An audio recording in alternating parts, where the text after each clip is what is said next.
like to call this February 6th, 2020 regular Board of Education meeting to order. Mr. Anagnostou, would you please take the roll? Mrs. Bissell? Here. Mr. Grozan? Here. Mr. Micko? Here. Mr. Roberts? Here. Mrs. Hausen? Here. All present. Please join me in the Pledge of Allegiance. I pledge allegiance to the flag of the United States of America and to the republic for which it stands, one nation, under God, indivisible, with liberty and justice for all. Next on our agenda is district goals. We have 3 goals: student achievement, financial prudence, and community engagement, and all our decisions are based on balancing those 3 goals. Next on our agenda is public comment. I see none. I turn it over to Dr. Ryba for recognition. Thank you, Mr. Micko. We do have one recognition, and at this time I'd like to ask Jake Altman, as the liaison for the Ohio Auditor of State, to come up to the podium and share recognition for our Treasurer's Department. Jake?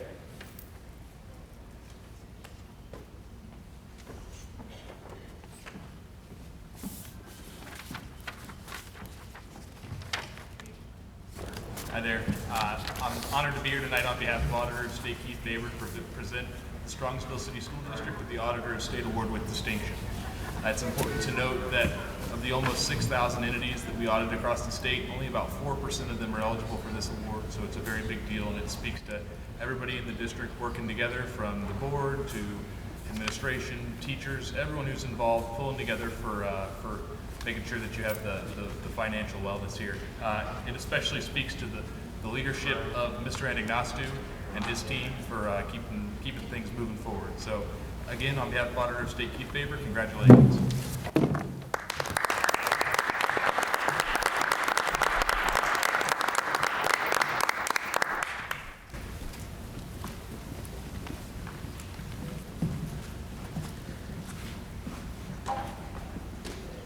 Speak loudly.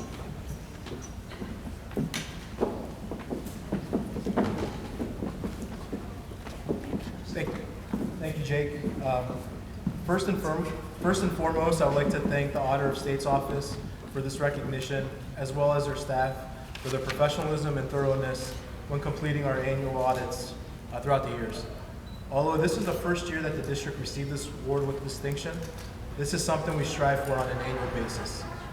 This recognition serves as a barometer that our financial practices rank amongst those that are best in the state. This recognition is not individual recognition, but a total team effort from not only the Treasurer's Department, but to all district personnel. It is a testament to the fact that all proper policies and procedures have been adhered to by everyone throughout the year. To receive this recognition is something we should all be proud of as we continue to strive for the district goal of financial prudence. With me tonight, I have members of the Treasurer's Department. I have Dawn Evangelista, who's the Executive Secretary, Dave Franzak, Coordinator of Payroll and Benefits, Kyle Kiffer, the Assistant Treasurer, and Chrissy Clifford, Data Input Specialist, Accounts Payable.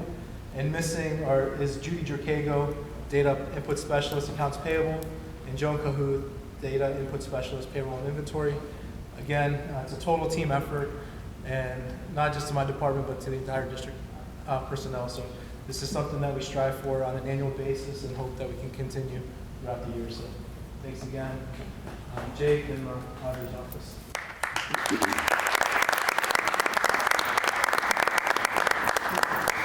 George, they're walking the wrong way.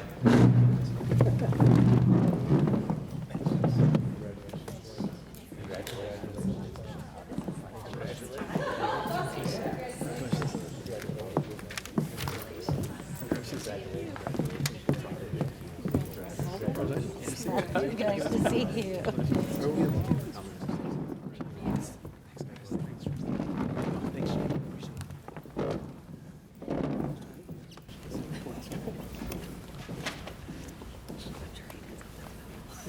So on behalf of the board, I do want to compliment George and his team. We appreciate the auditor sending someone all the way from Columbus. We know we appreciate the trip. I just lived in Brunswick.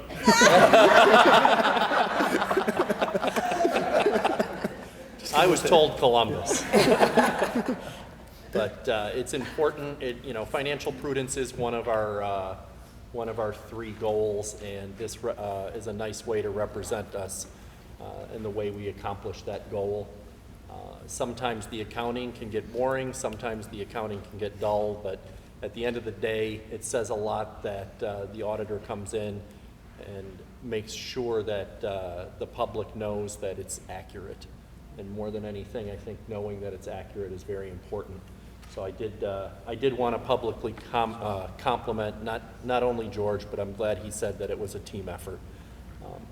George's leadership, along with Kyle and Dawn and Ruth Ann and Joan and Judy and Christy, very much appreciated.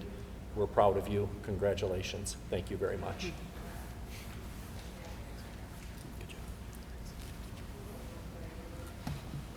And moving on, I turn it over to Dr. Ryba for Superintendent's report.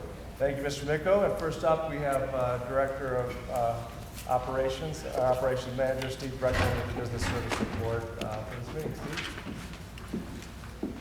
Steve? Good evening, everyone.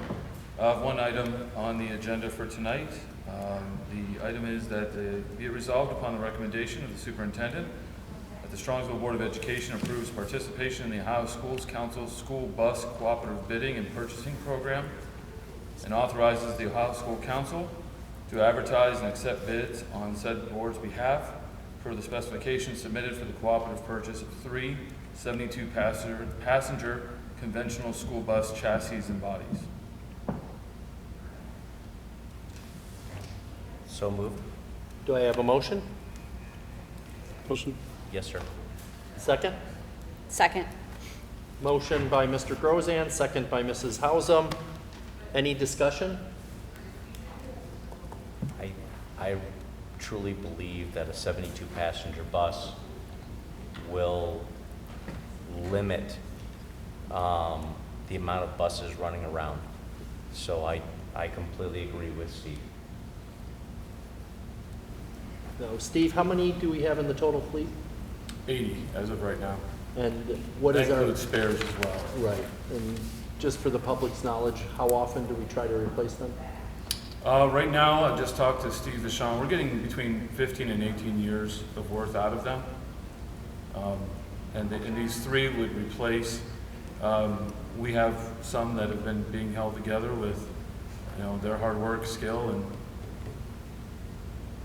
bubble gum in some cases. But it's safe bubble gum. They've been doing what they can. The bodies start to rot out, so we just decided, as a department, we would keep purchasing buses. Whether it's, we used to buy 5 at a clip, but we feel with situations being what they are now, some of the decreased enrollment, also purchasing buses that are larger than before. We did have 65-passenger buses, and 3 years ago we started purchasing 72-passenger. That 3 is the number that we need that would offset the amount that are not going to pass inspection, and yet keep us viable with spares in the upcoming year. Any other questions? George? Mr. Grozan? Yes. Mrs. Hausum? Yes. Mrs. Bissell? Yes. Mr. Micko? Yes. Mr. Roberts? Yes. Motion passes. Thank you. Thank you, Steve. Next up with Human Resources is our Assistant Superintendent, Jennifer. I have the following items for your consideration this evening under Human Resources.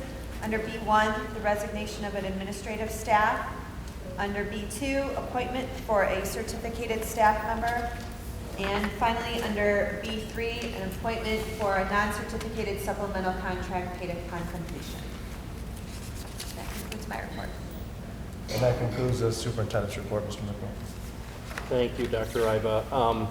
So the resignation is Joe Mueller, our current high school principal. We want to thank him for all the work he's done for this year. Obviously, with him being here for a year, it was an interim position, and we're looking forward to selecting a new principal, and I know we have a process in place that will involve the community, involve the high school, involve all the different stakeholders, but we do want to publicly thank Mr. Mueller. He's done a great job for us, and we'll look forward to wishing him well at our May meeting. And then for all the soccer fans out there, we will we will welcome Kyle Veras as our new head boys soccer coach, and we look forward to great things on the soccer field. Next on our agenda is the consent calendar. Action by the Board of Education and adoption of the consent calendar at this point of the agenda means that all items appearing on this agenda with asterisks are adopted by one single motion unless a member of the board or superintendent requests that such items be removed from the consent calendar. Is there anything to be removed? Hearing none, do I have a motion? So moved. Second? Second. Motion by Mrs. Hausum, second by Mr. Grozan. Any discussion? George, would you take the roll? Mrs. Hausum, Yes. Mr. Grozan, Yes. Mr. Miko, Yes. Mr. Roberts, Yes. Mrs. Bissell. Yes. Motion passes. Next on our agenda is third reading of board policies along with adoption. The policies are listed in our agenda. Can I have a motion? So moved. Second? Second. Motion by Mrs. Hausum, second by Mr. Grozan. Any discussion? For the public's knowledge, the majority of all of these policies are routine. They update our policies to make sure that we stay compliant with state and federal law. Two of the policies that I will quickly highlight. One is policy 5460, which is graduation requirements. The board has adjusted those to allow for physical education credit to be earned by show choir or any other kind of choir that has a sufficient activity in lieu of the physical education.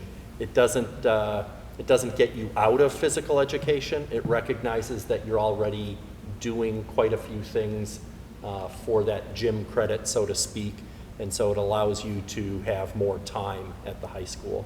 And so this is similar to any of our other sports, and it recognizes that dance team and show choir and things like that should have the same attitude. And the guidance office will have the rules to make sure that any students are doing what needs to be done to get that physical education waiver. I advocated for chess team, but it just didn't make the cut. Any other discussion? I like the idea of the use of tobacco and use of tobacco on school premises.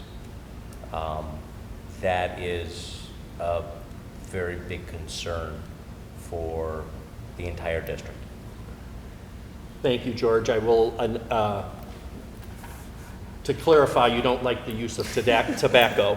You like the fact that we updated our policies to include vaping and Juul and any of those kinds of devices.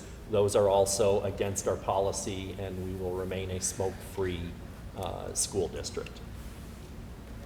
There is no other discussion, Mr. Grozan, or Mr. Anagnostou.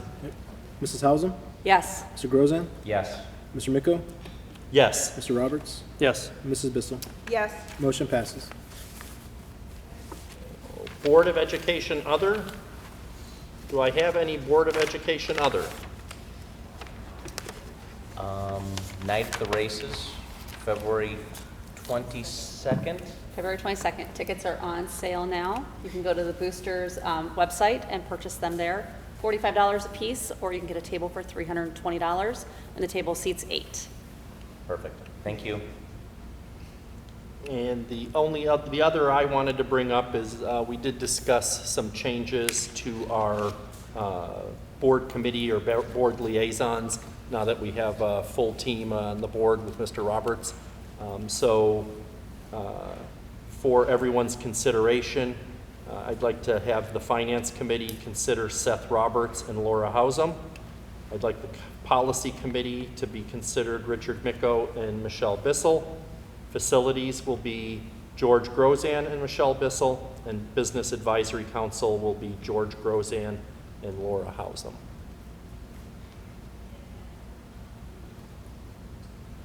Any other others? Hearing none, we do have reason for executive session on the topic of? To consider the compensation of public employees, their officials. Do I have a motion? So moved. Second? Second. Motion by George, second by Laura. Any discussion?